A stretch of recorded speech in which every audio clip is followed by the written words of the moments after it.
Hello my dear students, welcome back to my channel study with Rishika. कैसे हैं आप सभी? आई होप आप सभी लोग बहुत अच्छे होंगे। Now today we discuss about the next topic from the second chapter of chemistry. Okay, this is the basic concept of chemistry. और जिसने भी पहले की वीडियोस नहीं देखी हैं वो जा करके नीचे डिस्क्रिप्शन में लिंक दिए हुए हैं, बाकी की वीडियोस देख लेगा। ओके, सो हमने इसके पहले डिस्कस किया था इज मैटर अराउंड अस में मैटर जो है केमिकली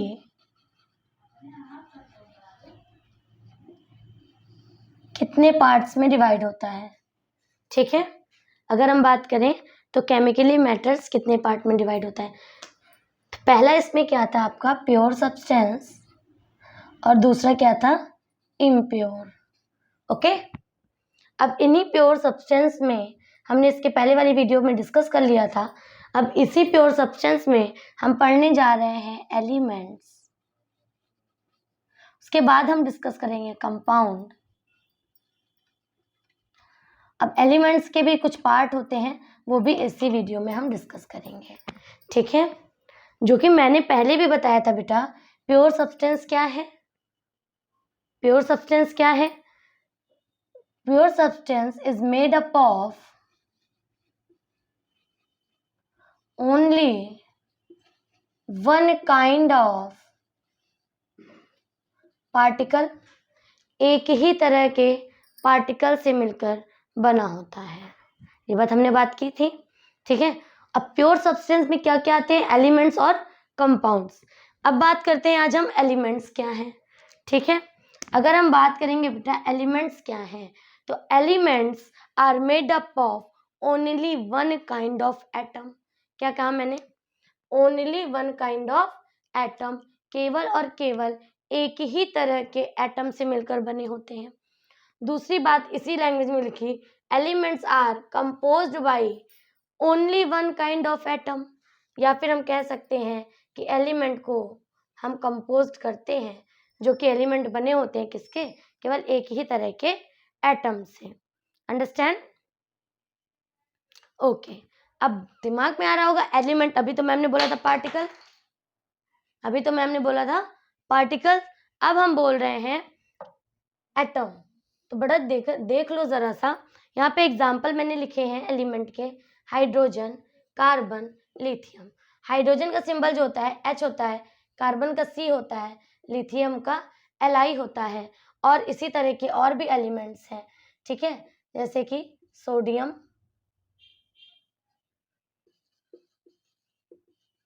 इसका सिंबल Na होता है, एक्सेट्रा। ठीक है, अब जो भी है, अब ये सोडियम जो है इसका सिंबल क्या होता है बेटा, Na।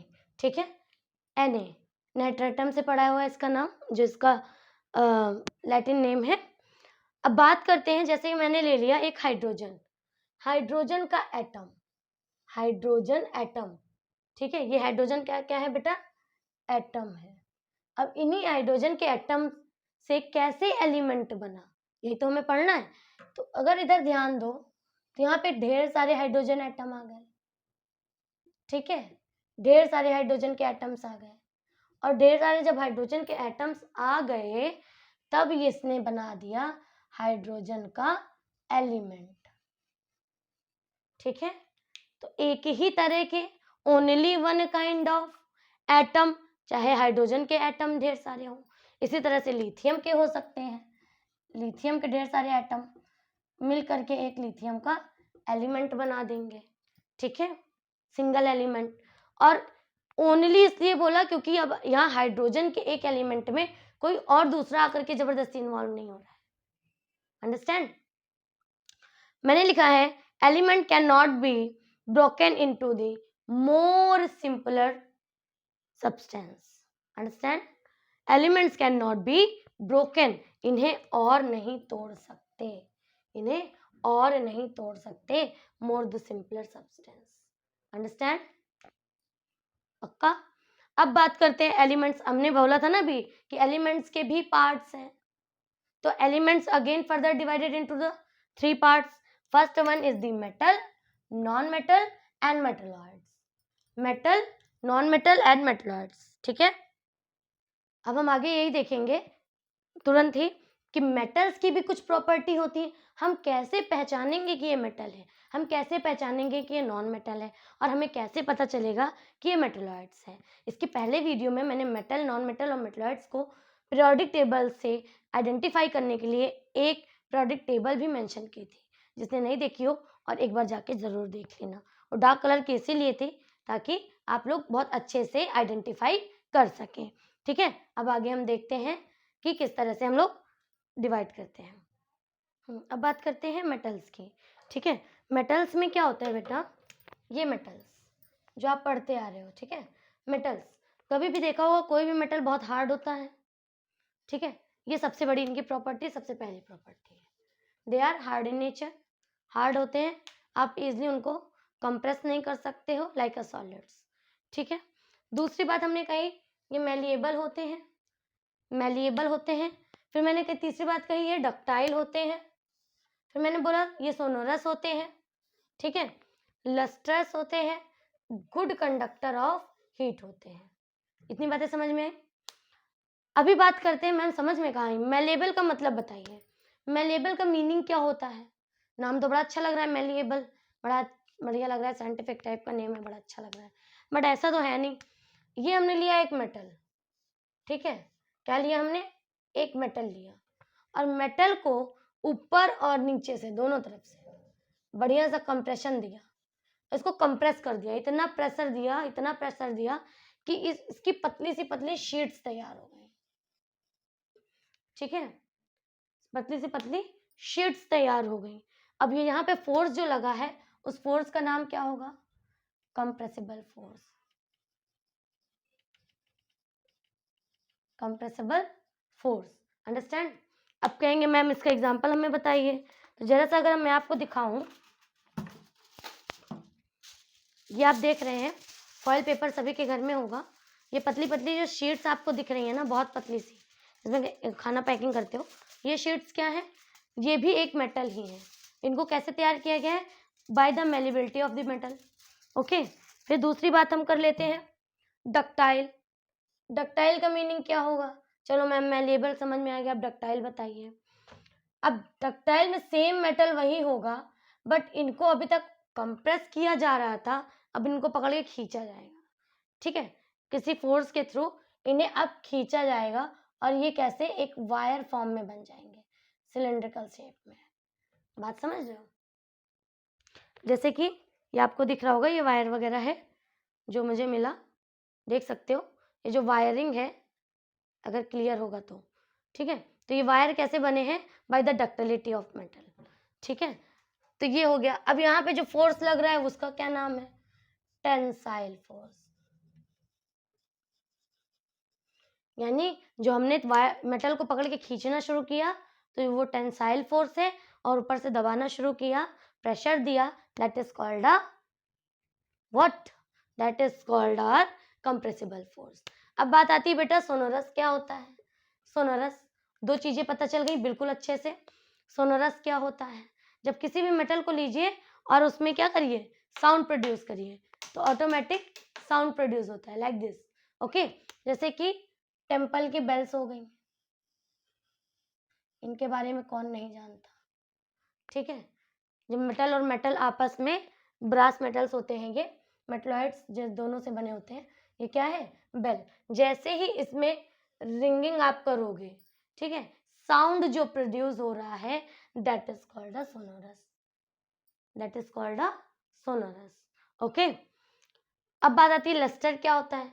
लस्टर, जो शाइनिंग दिख रही है आपको, अभी मैंने फॉइल पेपर दिखाया था, बड़ा शाइन कर रहा है, ये रियल में शाइन नहीं है, ये लाइट पड़ने की वजह से रिफ्लेक्शन शो कर रहा है। जब ये रिफ्लेक्शन कर रहा है मेटल, तब जाके हमको शाइनिंग दिख रहा है, ठीक है। ऐसे वो शाइनिंग नहीं है, बट हमें वो दिख रहा है ऐसा। लस्ट्रस होता है, गुड कंडक्टर ऑफ इलेक्ट्रिसिटी होता है, गुड कंडक्टर ऑफ इलेक्ट्रिसिटी, क्योंकि पूरे घर में वायरिंग होती है, और वायरिंग के बाद आपने प्लग उधर लगाया है, ऑन यहाँ किया है, लाइट उधर जल रही है, ठीक है। इतनी बात समझ में आ गई। अब आगे कुछ मेन पॉइंट्स थे, उनको हम डिस्कस कर लेते हैं मेटल से ही रिलेटेड। कुछ एक्सेप्शंस हैं, मेटल्स हार्ड होते हैं बट काफी कुछ चेंजिंग है।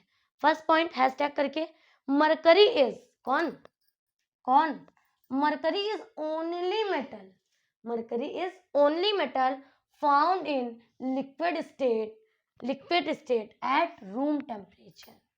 ये टी में बेटा टेम्परेचर लिखा हुआ है, ठीक है, स्पेस नहीं था। ये क्या है, टेम्परेचर, रूम टेम्परेचर पर मरकरी हमेशा हमेशा लिक्विड फॉर्म में, जैसे वाटर गिरता है सेम वैसे ही होती है, ठीक है। आपके सामने पिक्चर लगी हुई है, वो आप देख सकते हो। Gallium and caesium have low melting point. कुछ लोग कह देते हैं मैम गैलियम और सीजियम कभी आपके हाथ में मिल जाए तो आप कहोगे मैम ये भी लिक्विड है, फिर आपने केवल ओनली मरकरी क्यों कहा कि रूम टेम्परेचर पे लिक्विड स्टेट में होता है, ठीक है। बट बेटा वो लिक्विड स्टेट में नहीं एग्जिस्ट करता, गैलियम और सीजियम लिक्विड स्टेट में नहीं एग्जिस्ट करता। उसका मेल्टिंग पॉइंट लो होने की वजह से जब आप उसे हाथ पे रखते हो तो क्या होता है, वो मेल्ट जैसा लगता है। क्योंकि हमारी बॉडी का टेम्परेचर कितना होता है बेटा, हमारी बॉडी का टेम्परेचर होता है, बॉडी टेम्परेचर क्या होता है, human body temperature 37 degree centigrade normal, ठीक है। लेकिन अगर हम बात करें बेटा गैलियम की, तो गैलियम का कितना होता है 29.9 डिग्री सेंटीग्रेड। ये एग्जैक्ट नहीं है, लगभग ऐसा होता है, बाकी आप लोग देख करके कमेंट में सेक्शन में लिख सकते हो कितना एग्जैक्ट है। सीजियम का लगभग कितना होता है, अप्रॉक्स 28.4 डिग्री सेंटीग्रेड, ठीक है। तो जब भाई 37 हमारी बॉडी का टेम्परेचर, इनका ये मेल्ट 28 पे ही होने लगेंगे तो हमारे पाम में वो मेल्ट हो जाएगा ना, ठीक। तीसरी बात, एल्कली मेटल्स, कौन से मेटल, अंडरलाइन कर लेना, alkali metals, alkali periodic table में देख लेना, पहले वाले वीडियो में है। Alkali metals like sodium lithium can be cut easily by knife. आपको वीडियो दिख रही होगी, उसमें बिल्कुल जैसे आप बटर को नहीं कट करते हो, इजिली नाइफ से कट हो जाता है सोडियम, ओके। गोल्ड, नेक्स्ट बात है, gold is most malleable metal, most malleable, जिसको गोल्ड को जितना चाहे हम प्रेशर दे सकते हैं और उसकी गोल्ड की शीट्स तैयार कर सकते हैं, okay. Silver is the best conductor of electricity, silver is the best conductor of electricity, electricity का बेस्ट कंडक्टर क्या है, सिल्वर है। एक और पॉइंट बेटा उसी में ऐड कर लीजिएगा, याद आ गया है, प्लैटिनम इज द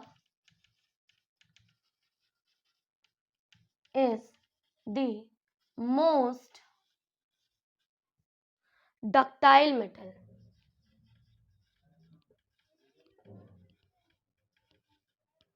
कैसा मेटल है, प्लैटिनम, प्लैटिनम मोस्ट डक्टाइल है। डक्टाइल क्या बोला था मैंने, खींचोगे तो वायर्स बन जाएंगे, तभी प्लैटिनम की वायरिंग बेस्ट मानी जाती है, ठीक है, बेस्ट है ना ये, मोस्ट डक्टाइल मेटल, ओके। तो आज की वीडियो में हमने ये डिस्कस किया है मेटल्स, नेक्स्ट वीडियो में हम नॉन मेटल्स और मेटलॉइड्स पे डिस्कस करेंगे। तो इतना आप अभी अच्छे समझ लीजिए, वीडियो को पॉज करके बार बार नोट डाउन कर लीजिए, स्क्रीनशॉट ले लीजिए जैसे आपको समझ में आए, ठीक है। और इसके बाद में हम मिलते हैं नेक्स्ट वीडियो में, एंड मेरे वीडियो को लाइक सब्सक्राइब और शेयर जरूर करिएगा। Thanks for watching.